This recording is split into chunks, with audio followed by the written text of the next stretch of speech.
What does it take to make workshops work? And how can we facilitate collaboration that sticks and leads to results? My name is Miriam Hapness, and with the Workshops Work podcast, I'm on the mission to find the magic ingredients that make workshops work.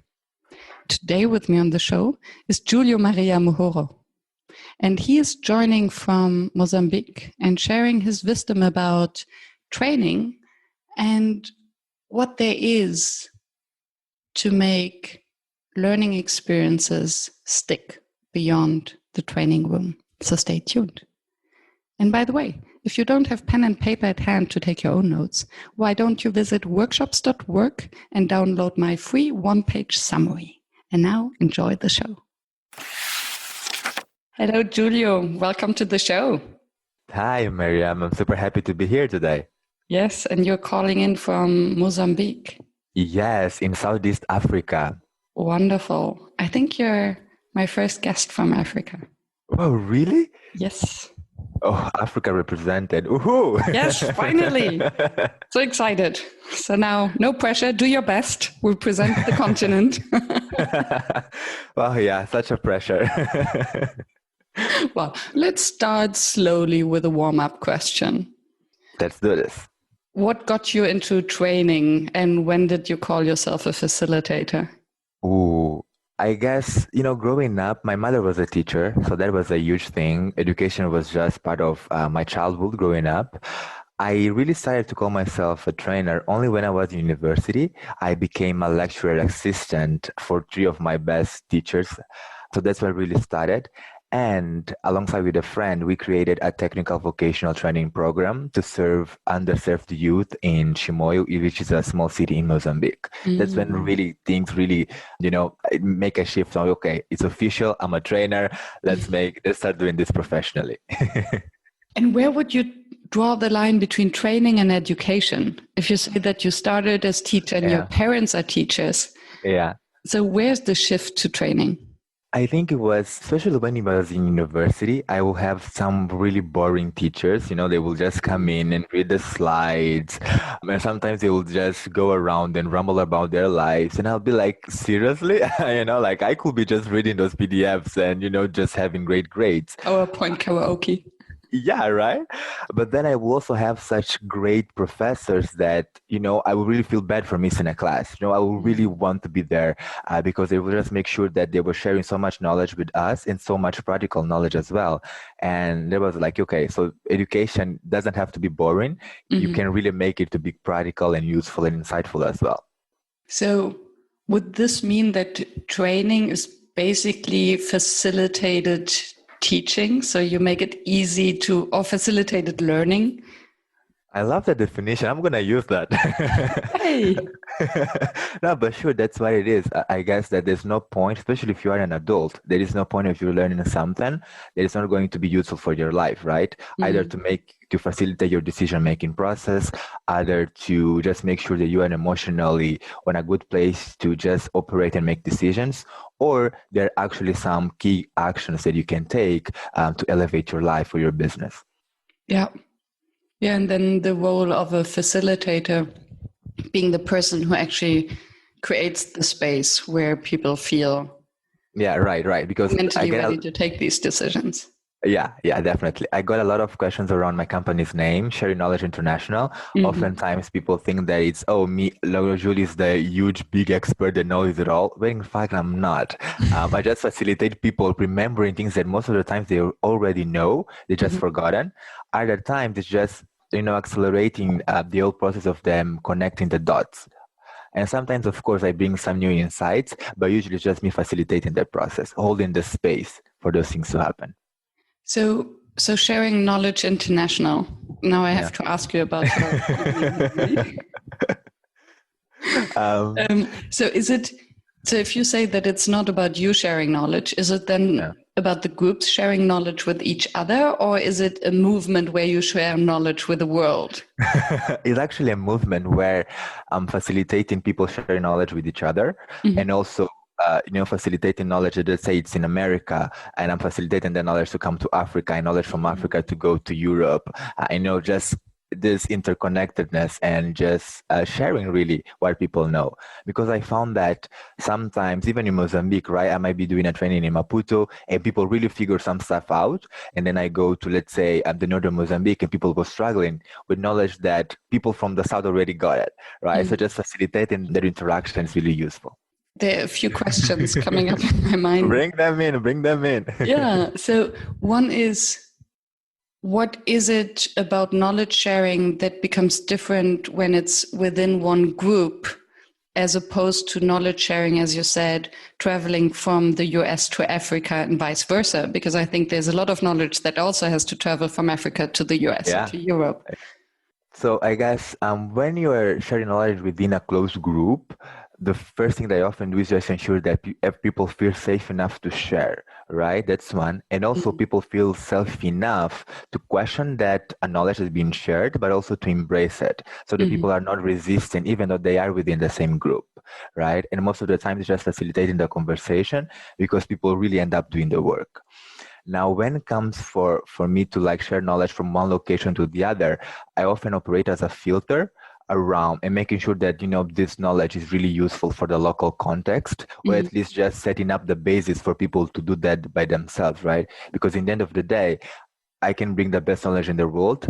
The participants are the ones who are going to have to create a connection with that knowledge first and then tailor for their daily lives. So how do you do that? Yeah. By magic. Share your magic sauce with us. Within a group, I always found that, and I remember from my very first classroom ever in the previous, my early days of technical vocational training, I came in the class thinking that, I'm going to have fun because to me, learning should be fun. And the fact is, a lot of the participants, they were used to see the teachers as this kind of like godlike figure, right? Like knowing it all, and they should never question what a professor or a teacher or a trainer was saying. And I was like, this is not it. I was doing training from like 7 a.m. till 5 p.m. So I wanted to have fun during those moments. And I said, you know what, guys, let's forget about it. Let's just, sit in a circle in the floor. Let's just shovel all of those desks. Let's just have fun. And let's start by sharing our biggest failures. And I started by doing that myself. And they were like, oh, so you're just a normal guy, right? You're just a human being. And I was like, yeah, that's what I want you guys to understand and feel. So I feel that people end up connecting more over failures than they do over success, right? Because when you speak about success, usually there's a lot of competition kicking in. So just making sure that people feel safe to speak. There's no right or wrong things to say. Really just you sharing what you think is the first thing when I do when I'm working with groups, right? But then when I go to transferring knowledge from, let's say, one organization to the other or one place to the other, it's really important for me to get a very honest look on the group that I'm working with, right? So that I make sure that I'm bringing up examples and knowledge that's actually going to open up possibilities and not constrain people. So let's say I did a training in the US and I'm going to share some key insights with an audience in Southeast Asia, for instance, right?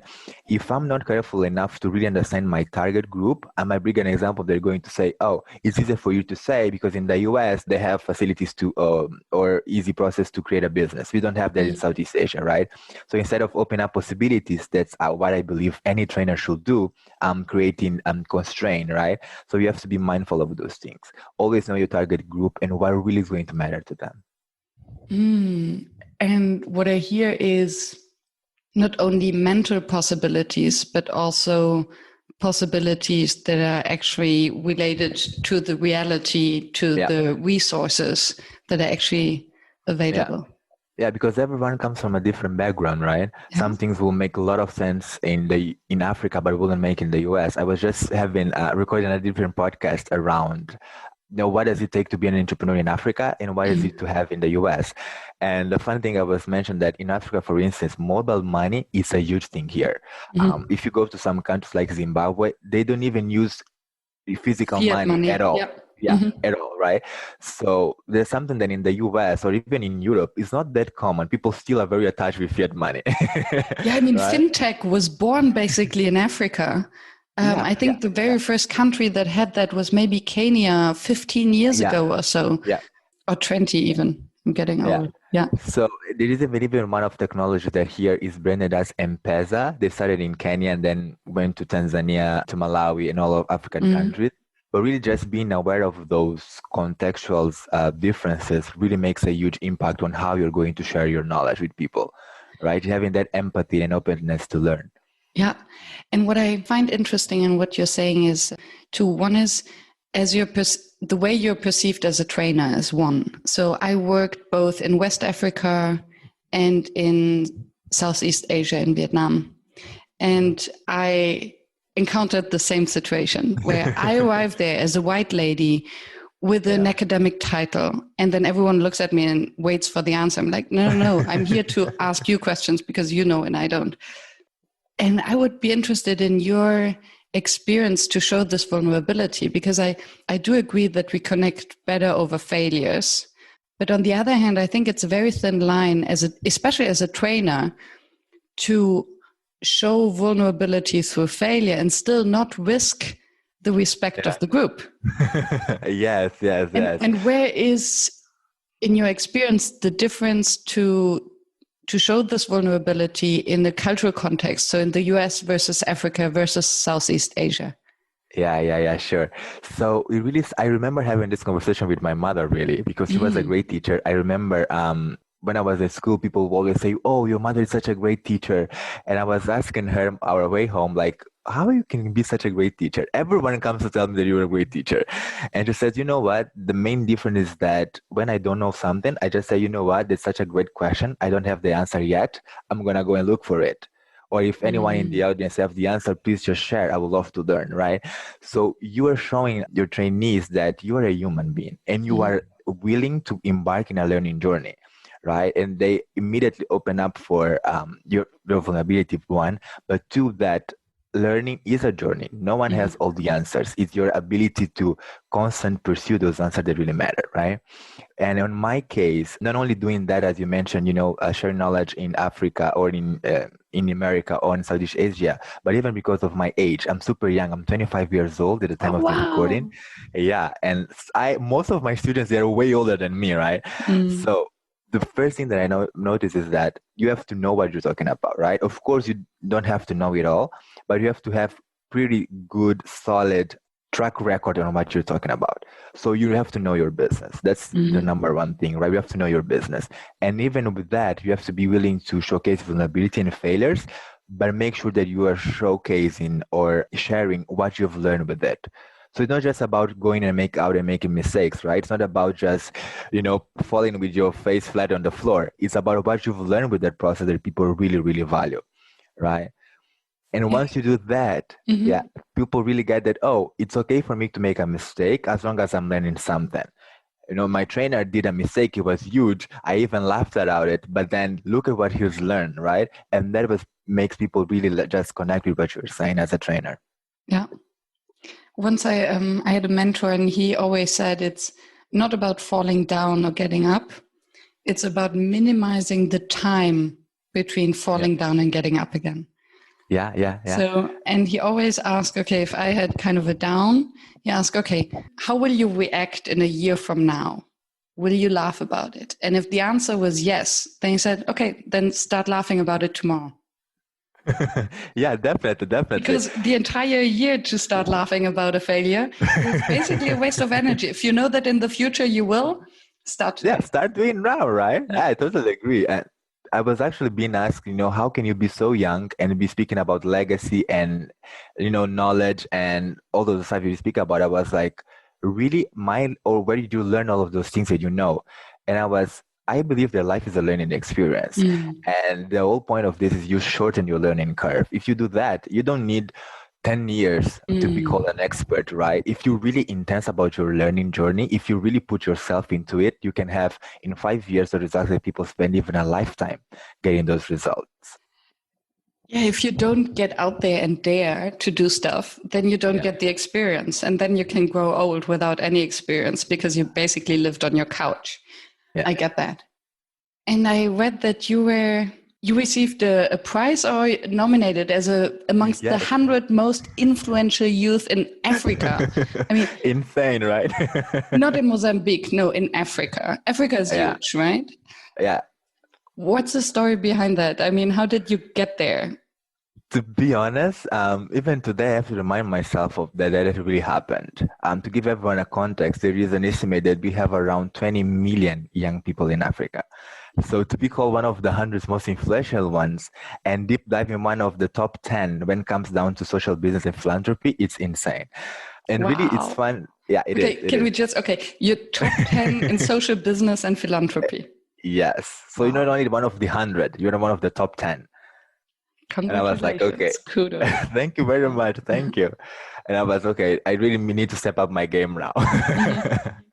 Well, it started, to be honest, I was renovating my house and I was watching YouTube house tours. And there was this South African woman who won the award. And I remember thinking, wow, and she's a huge star. Like she has thousands of social media followers. She's a TV host. She's like doing it all. And I was like, it's so interesting, right? And then in 2018, actually, I was starting to make my kind of vision board for the next 6 months. And one of the things that I decided that I was going to get the most recognition, especially international recognition that I could get, so that I could spread the message within, those rooms where people in power usually sit, and they are completely disconnected with what's going on in the front lines. So I could be in those rooms and really share what people were suffering, right? What's going through. It wasn't about me necessarily, it was about people that I support. And winning awards will make sense. And okay, I was just Googling for awards that I could apply to. I won 2 of them before that. I won the Diana Award from the UK. I was one of the most outstanding delegates in Global Goals Model United Nations in Kuala Lumpur, Malaysia. When I found that award from Africa, actually was my executive assistant that found me. He was like, Júlio, you have to apply. And I was like, dude, you're crazy. You really think a Mozambican will win that award? Now, that award is going to go to South Africans, to Kenyans, to Nigerians, maybe even Moroccans and Rwandans. Forget about Mozambican winning that. And he goes like, something that I often say, that if you make your mind into something, just go ahead and do it. No excuses. Yeah. And he told me the exact same thing. I was like, okay, let me follow my own advice here. We did apply it, and I completely forgot. Couple of months after that, my coworker actually sent me the same link. Júlio, you have to apply. And I'm like, dude, I gave him the same answer, literally. And I went back to check in the application form, and I was like, I already filled those forms. I already know those answers. And I told him, you know what? I just applied, but forget it. I'm never going to win. Fast forward another couple of months, it was actually a friend of mine that shared a social media post saying that I won, because I really got their email, but it was such a broad email. It wasn't like, congratulations, you won. It was like, oh, congratulations for submitting your applications. We just need some more info. I was like, cool, but it's going to be another stage, right? And when she said the post, it was like a huge photo of mine, one of the 100 most influential young African. I was like, what the heck? What just happened? Did I won? So yeah, it was literally just that. It wasn't like, I wasn't with the mindset like, oh, I'm going to win, this is mine. It was like, I made my mind that I'm going to apply for awards. I'm going to do it. Even though I might not win, I'm going to do it. And what was the impact of this achievement then on your mission to share knowledge? It was beyond what I imagined. To give an idea, since 2018, I'm used to being television. I'm used to being newspaper, but usually speaking about the project that I was managing, not speaking about myself. It wasn't never about myself. It was always about supporting youth entrepreneurship in Africa, especially in Mozambique. And all of a sudden, I was having all those interviews and all those exposure to speak about my story. And for a minute, it was so discomfortable. But I guess I get used that, to share my story was just one of the ways to inspire people to go ahead and build their own lives. So it was really powerful. It opened them so many doors. Really made the whole point of it. I was able to stand on those rooms and really speak what I believe is truth, and really just share with the world what's going on. And I couldn't be more grateful for it. And I was just thinking this might also then make you more credible sharing a failure, because you already have the status. I think if you walk into a room, you're a trainer who is maybe less exposed or who has less of a reputation, and then you talk about your failures, you might risk to lose the respect of the group right away, right? But if you walk in there as a kind of a star and you say, you know what, this happened to me. It does change how your audience perceives you. Yeah. But to be honest, I was doing that even before I got the award, right? I guess, again, what really matters for participants is, first of all, you have to be honest with them. And second of all, you are adding value. If people understand that you're adding value to them, all those titles, they just become an accelerator of your impact, right? They're not what really builds momentum, they just accelerates. So even if, for any listener, if they don't have the status, they don't have, the track record, still make sure that you are delivering massive value. People will then start, really honoring what you're teaching them, and you start creating momentum. And then you'll find all those accelerators. So I love that. So yeah, thank you for the reminder. And I think there is a cultural difference. I remember that when teaching in Vietnam, students would come to me afterwards and thanking me for sharing my knowledge. Something that is unthinkable in Europe, where in Germany, students would just lean back and say, "Oh, that was a boring lecture. I could have read it in the book." So that's just an interesting observation. What I would be curious to hear your opinion about is, in times where basically all the knowledge is available online, you can Google it, you can watch a YouTube video, so everything you know without disrespecting your knowledge. Yeah, that's basically true. everything that you know can be found on the internet. So what is this value? If you say that you walk into the room and you deliver massive value, what is it? So two things. I found that I agree with you. Everything that you are looking for, it is in the internet in some way, shape, or form. Either it's like a free resource on, I don't know, Tony Robbins' website or in someone influencer YouTube channel or Instagram post, you will find it. The first thing is that a lot of that knowledge, most people don't have a personal connection with it. And my theory is, if you don't have a personal connection with something you're learning, you will never find a reason to apply it, right? So let's say if you want to fix your toilet and you go to a YouTube channel and you Google how to fix your toilet, you already have a personal connection with that subject, right? So as a trainer, it's your mission. Definitely need. Yeah, right? Yeah, there is a connection there. So as a trainer, make sure that with whatever knowledge you came across, you have to create a personal connection with it. So then you can support your trainees to also create the same relationship with the knowledge. That's the number one thing, right? Two, try and test that knowledge. Because one thing is an article that says, hey, this is how you can change your life. Other thing is you reading that article, applying it to your life, and then saying, you know what? I tried it out. This is what worked. This is what didn't work. This is how I came across.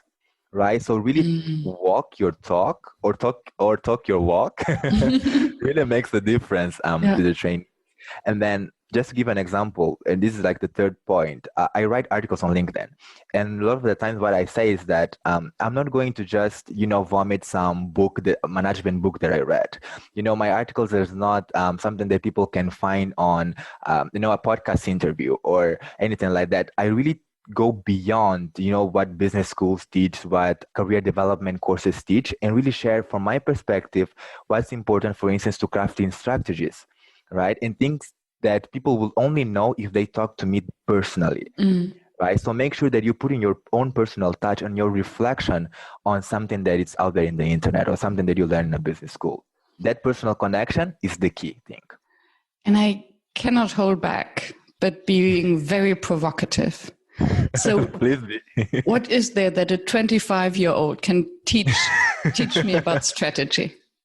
Well, a lot. My life is a full strategy. I remember since I was a child, people would say me, you're such a strategist. And I was having a conversation with one of my cousins, really. She's an amazing professional. I believe she's 27 years old. She has 2 kids, works in a bank. From the outside, she has it all. And she was the person coming to me and saying, you are such a strategist. Like, you don't make a move without having something in mind. And I was telling her, you know what? Half of the times, I have no idea what I'm doing. I just come across as being that. But yeah, a lot of the times I do know what I'm doing in terms of strategy. But for instance, in that particular article, I was speaking about the fact that most people don't have a clear vision of what they want.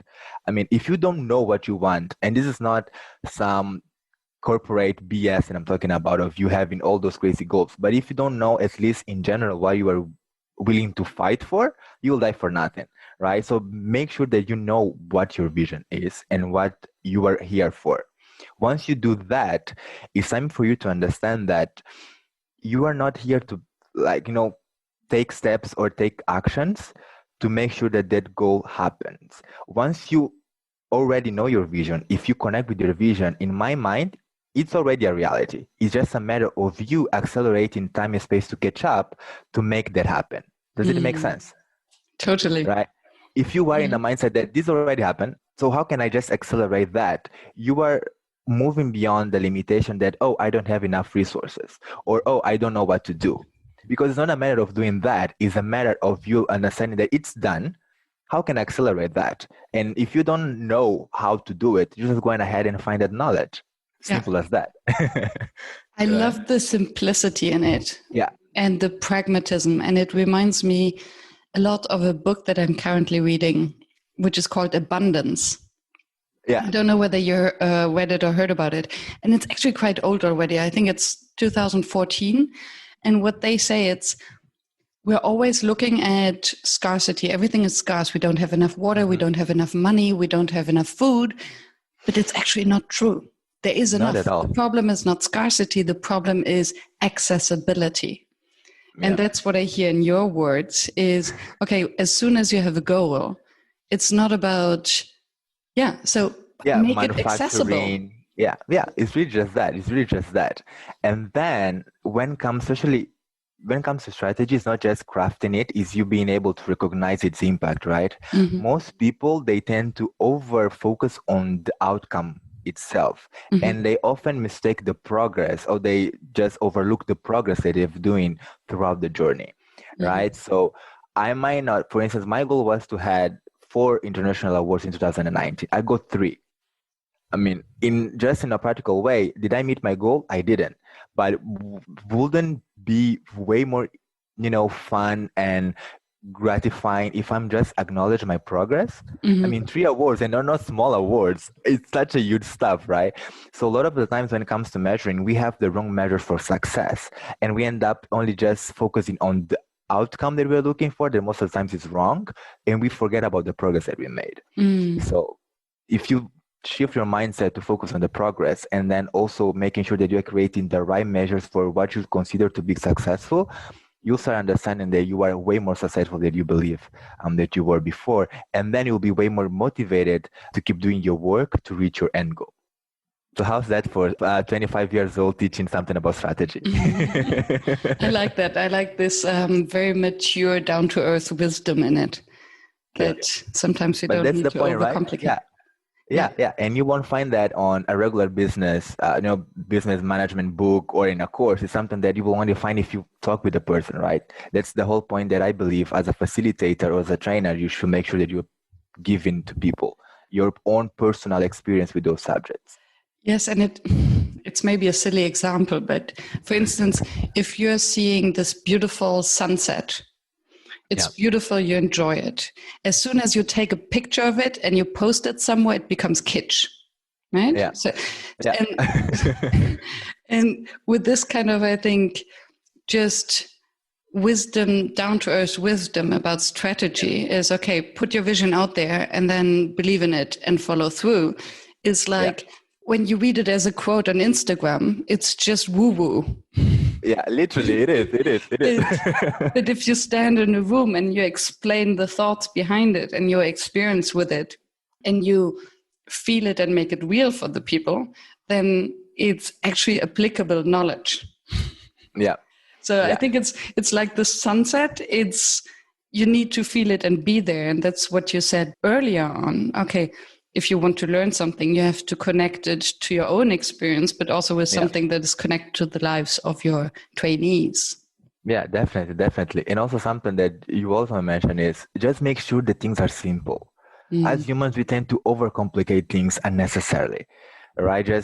And in my own case, I'm not a natural simplifier, but I found that in a core, I'm more introvert than an extrovert. So I'm always thinking, how can I just make sure that my human interaction are just quick and fast as possible?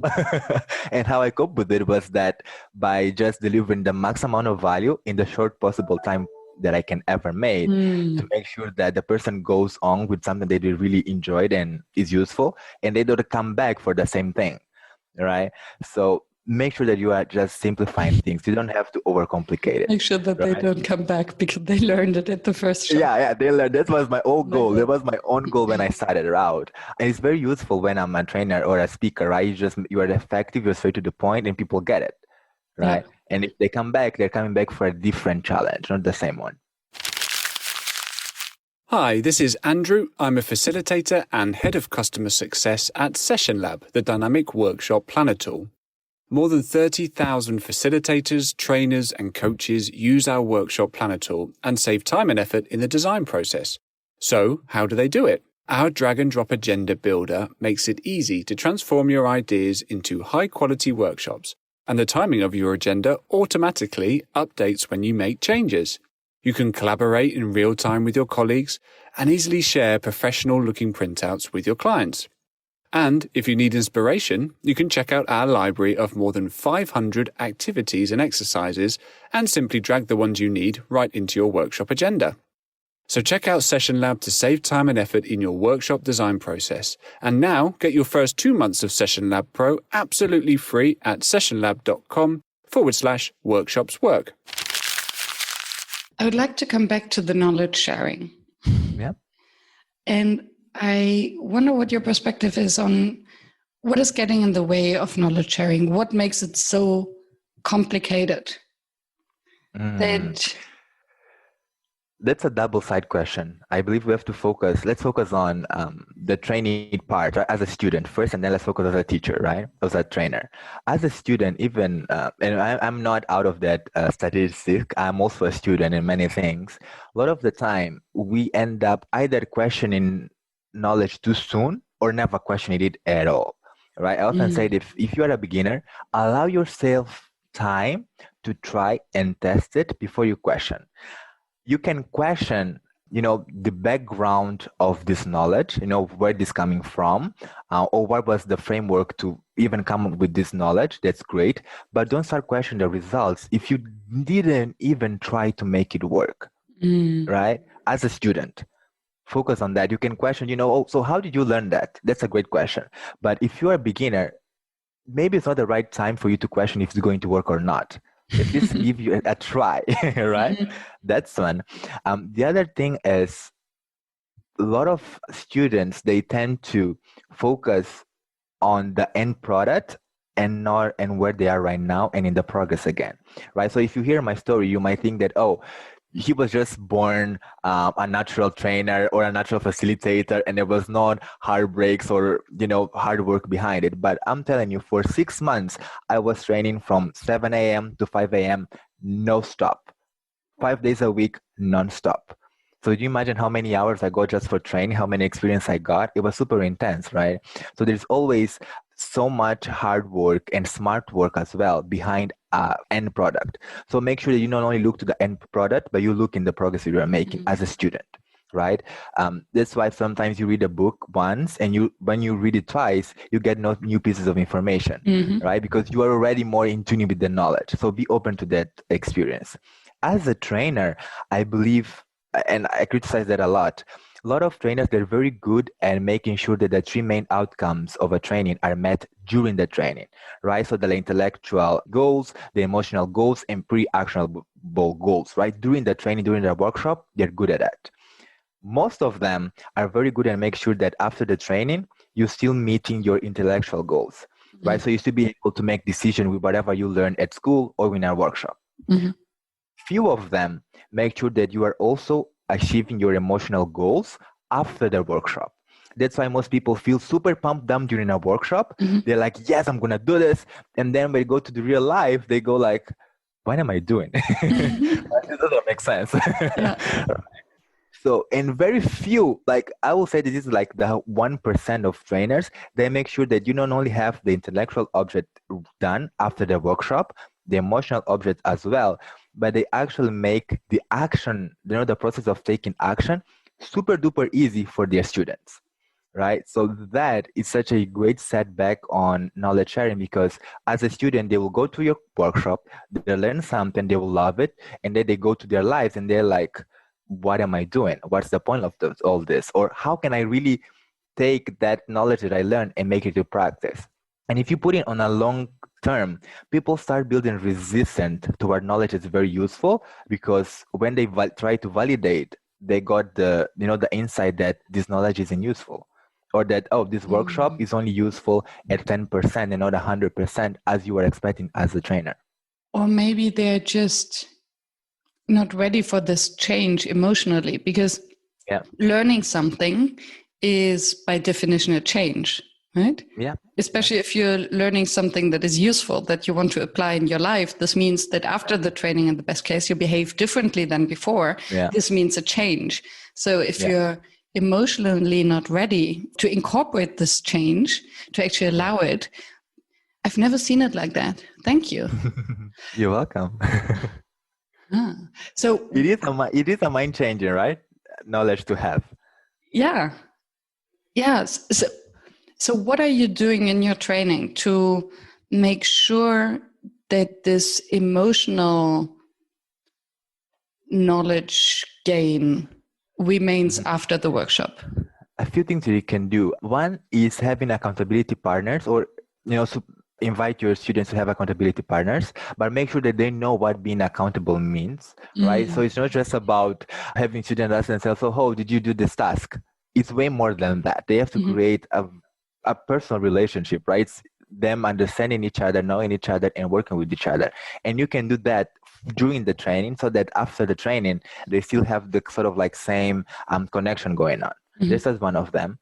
So it really comes down to creating communities where people can share the challenges in applying that knowledge, so that people don't feel as they are alone, right? Because if you check with life in general, a lot of people end up thinking that they are some black sheep, or they are rebels or stuff like that, because they think that whatever they're going through is unique to them.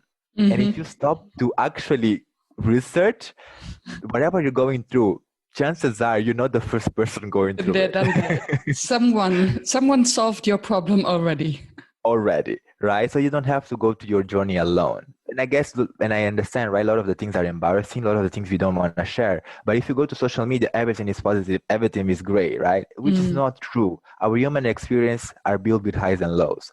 So making sure that that safe space continues after your training is what's going to make sure that people are emotionally available to the training. And also, as a trainer, what was really challenging for me at first was understanding that even during the training, people will have different moments of understanding of your knowledge, right? So don't expect that everyone will be immediately emotionally connected with what you're teaching.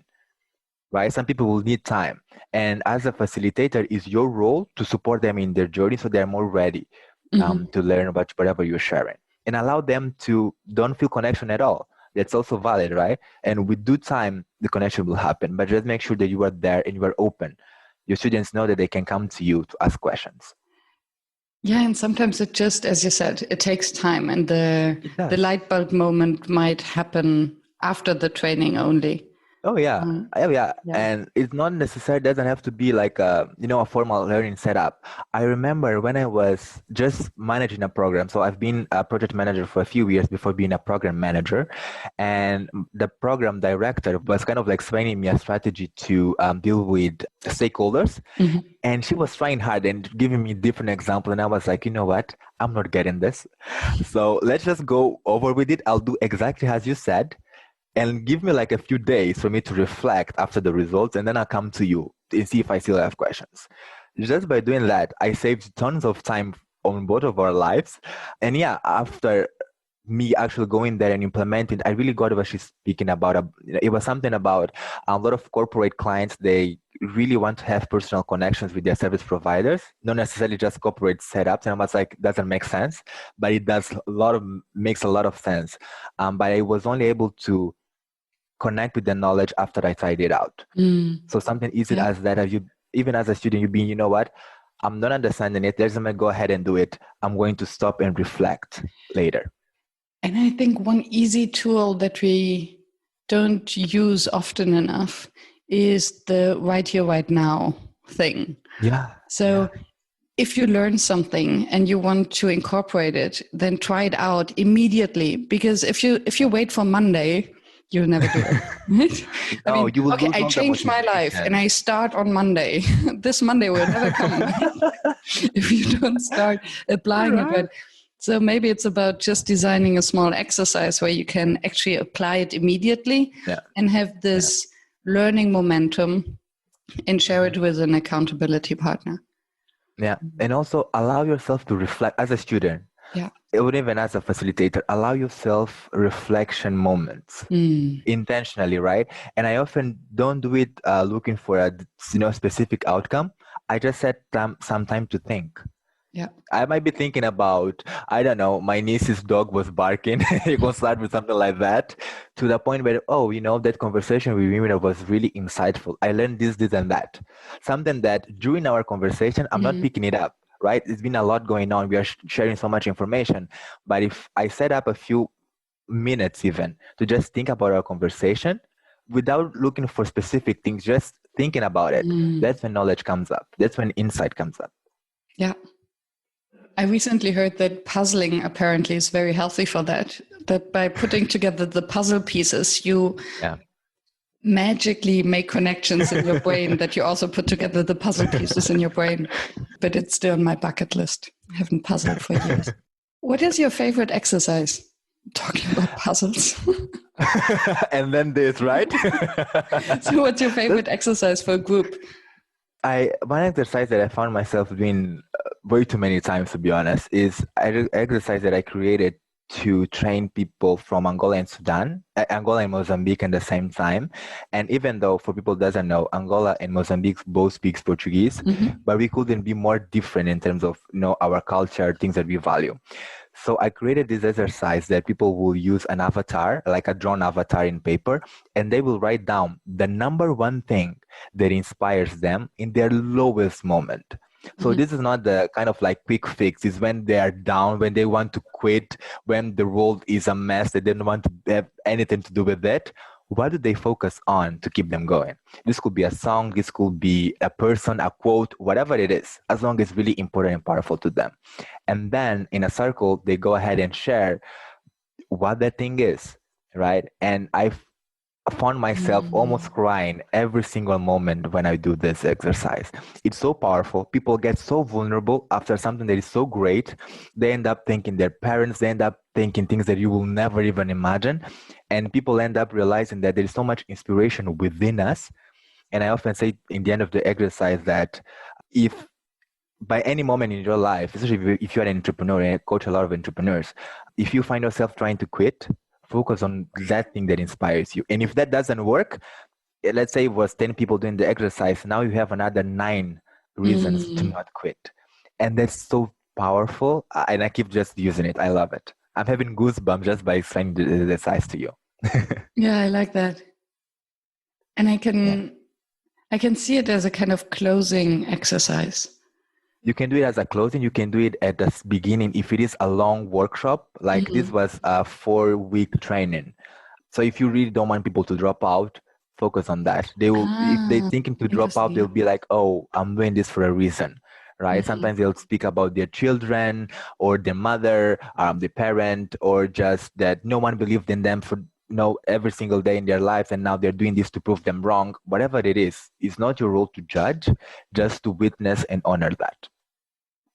And that's why I love it. You can use it whatever you want, depending in the flow of your training. That's really powerful. I like that. Thank you for sharing. You're welcome. And now that we spoke about all these energy-giving trainings and sessions, what makes for you a workshop fail? Ooh, I guess it will go again with what I was explaining, that most trainings just focus on the 3 objects during the training, and they often don't care about what happens after. Because let's face it, if you are a trainer, not a teacher, you don't care about good grades during the class. right? Like you can have a student that during the training, they're like just lost in space. But what really matters is after the training, they take value out of it and they implement it in their lives and they get results, right? So not necessarily they being, oh, I got everything and just it. So I guess most workshops fail because they're still in kind of like academic setting where what really matters is right here, right now, if the student got it or not. Well, the whole point of a workshop is the results that you get for your life, not necessarily during that moment. So my advice will be, if you're a trainer, try to shift your mindset to how will this knowledge impact the life of this trainee after my training? That's where your focus should be on.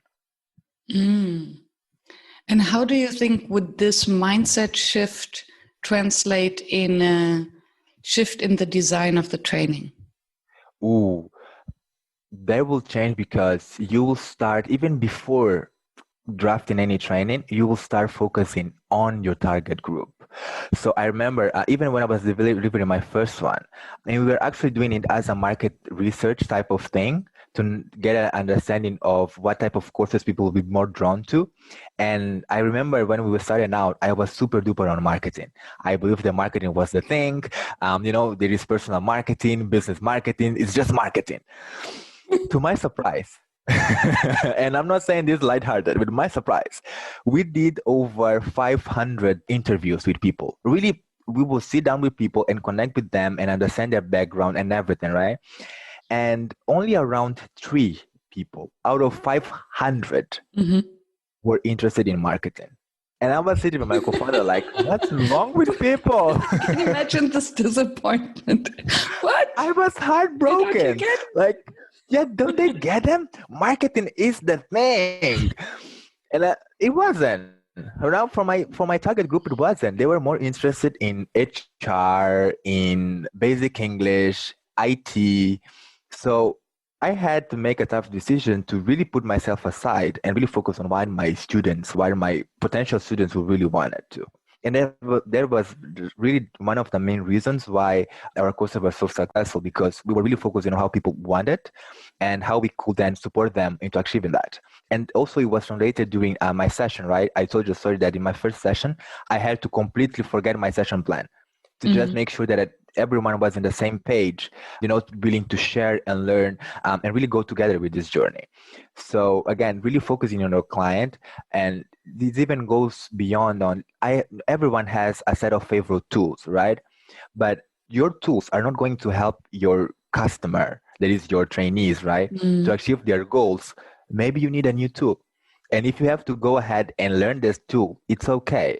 Right? Don't be around I'm going to use, in my case, I do a lot of business training. I'm going to use business model Canva, or I'm going to use this marketing exercise. If that's not going to cut the deal for your customer, forget about it. And that's how I found that I end up innovating a lot, because it's not just me trying to use whatever I have in my knowledge library. It's really focusing about what people need. And then I'm going to go ahead and find that and bring it to them. Of course, in a fun way that resonates with me, but I will say it's 20% me and 80% my students on a course. Beautiful. And it reminds me how you spoke about strategy before. So the moment you focus on the future and the future outcome, then everything unfolds on the way to get there. So what I hear is the same for your training. As soon as you focus on the better version of the students after the training. So these people, they could be after having the knowledge you shared with them, and then just backward engineering. Exactly. You see how everything is connected, right? And that's something that you wouldn't read in a book necessarily yet, right? You still need it will sound like kitsch. It won't make sense. You read it on Instagram, you're like, okay, that sounds nice. I can write that on the toilet wall. yeah, definitely. But it's shallow. What I learned from my time in doing research and working in Africa was this mindset of there's always a solution. So as you said, so this kind of abundance mindset, and it's kind of counterintuitive in a country where you're constantly faced with constraints and restrictions and scarcity. Everything is scarce. But then you realize how much it's really a mindset. in Burkina, they always said, "Y a pas de problème, y a que des solutions." There are no problems, there are only solutions. And when I ask, okay, I saw on the menu Coke Light, and I was addicted to Coke Light. I was so excited. Coke Light, I want a Diet Coke. No, do you have Diet Coke? Yes, we have, but it's out now. So that happens a lot. And this was in 99% of the cases. So they had it on the menu. So the status quo was, yes, we have it. Well, we don't have it on stock right now. It's out of stock right now, but in general, we have it. And I think that's a mindset. With a lot of foreigners and expats here in Africa in general, I often ask them, ask if they have it in the house. Mm-hmm. And sometimes I'm African and I forget. I was one time on this small restaurant and I would ask for chicken and chips. That's the easiest thing you can have in Mozambique, like fast and quick. And they told me, 30 minutes. And 30 minutes went on and I was like, where's my chicken, guys? Mm-hmm. And they were like, when the guy went to pick it up on his farm. And I was like, what? Why did you tell me that? I would have asked something else. And they were like, no, but he's coming. That's the thing with Africans. It's always coming. We're always sorting it out. And I guess, if you look on where that mindset comes from, I believe that most people's scarcity mindset comes from, the fiat money, right? Mm-hmm. Because let's just face it, till this age, natural resources is one of the things that we have the most, right? Mm-hmm. If we use it wisely and sustainably, a lot of generations will still have access to it. So there is an infinite amount of abundance in the world. But once we created fiat money to represent that abundance, that's when things started to become scarce, right? Because there is a limited amount of money available in the world, apparently, right? But remember that money is just a representation of abundance that is infinite. So that's when most things come in from. And if you come to Africa, we have resources everywhere, right? So that's why people are saying, you know what? Things will come, there's always been a different chicken. There's going to be fish in the sea, because we live in an abundant world. Yeah, an abundance mindset. And I think even for money is not scarce. It's not. It's not accessible to very many people, but it's just a matter of distribution and how to make it accessible. Yeah, and remember, this money is just a representation of wealth, right? So it's not the real deal in the end of the day. So at the end of the day, you cannot eat it. Not at all. You cannot drink it. Right? You cannot share, you cannot really just hug money and think that you're hugging a human being. It's not the same thing. No, I don't think so. Is there we have talked about so many things. We did. Is there anything that we have not touched upon that you would like to share with the audience? Yes. The thing with learning and trainings and teaching and all of that thing, I found a lot of the time we end up focusing on the strategy part of things. We focus on the action steps, they're very important, right? But we often forget about the person we have to become to get our goals, right? So if you're trying to be an entrepreneur, it's not about having the strategy to set up a business. It's about the person you have to become to be able to implement the strategies and have the results that you are looking to have and enjoy them. So there is, in my opinion, a way bigger shift in mindset, in identity that has to happen, way more than just the action steps. And if you look around, a lot of people, they just focus on the action steps. They end up having to fight imposter syndrome because they don't feel as if they're worthy of having what they're having and doing what they're doing, because they never became the person that's actually doing those things. But if you focus on shifting your identity, you end up doing those things almost naturally because your mindset has shifted. You have changed and upgraded as a human being. Yeah, you already became this human being as soon as you put the vision on your board and in your head. And you connected with it and you know that it's already done. I just have to go and accelerate things. Yeah. I love how this simple concept is kind of consistently goes through everything that you think and say in your training and strategy. Yeah, I always implement that. That's what got me here. I love it. I will copy you. Find this very inspiring. Yeah. Please do. Yeah, I will start right here, right now. Yeah, it's amazing. Great. Great. If someone fell asleep after minute 1, just woke up and thinks, oh my goodness, I missed the show. What was it about? What would you tell them? It was about leading the co-creation of your life through training and facilitation. Beautiful. Because for everything that we spoke about, you can use it for your academic degree, for your business, for your career, for your relationships. It's cross-cutting, really. Facilitating life. Yeah. Awesome. We are all in that game. Yeah. Thank you, Júlio, for your time, for your wisdom, for sharing, for laughter. Really enjoyed it. Thank you, Miriam. I really appreciate it. Thank you very much for having me here. It was a pleasure. Thank you. Thank you for staying tuned and listening to the show. I appreciate your attention as I know how busy you are. If you enjoyed it, please subscribe and engage by sharing your comments and thoughts, and visit workshops.work to download the one-page summary. I'm looking forward to seeing you back at the next episode, and I wish you a fruitful day.